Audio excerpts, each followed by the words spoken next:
ตู้เรากลับขึ้นเมืองคนนึงกลับขึ้นไปอีกแต่ลืมครับโอ้โหใช่กันเกี่ยวอะไรโอ้ในตู้นี้ถึงที่เอาทำไมมาอาจารย์มาจะได้รู้จักกัน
เอาจับเลยนะ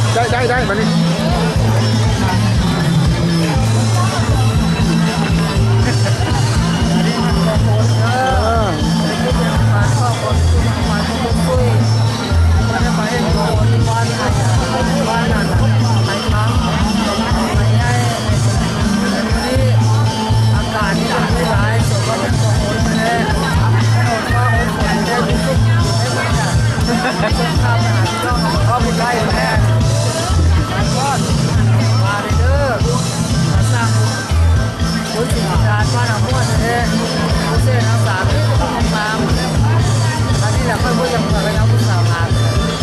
ขอบใจอยู่โฮมจิตเย็นกองคนไปตู้แบ่งพันอยู่โฮมจิตเย็นวันนี้หดเปียกก็แล้วมาแล้ว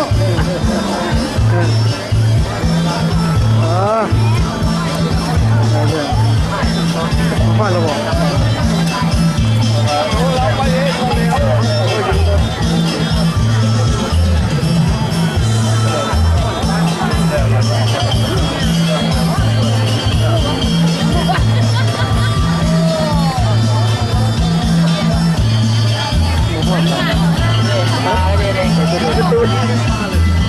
มาพี่เสร็จนี่มา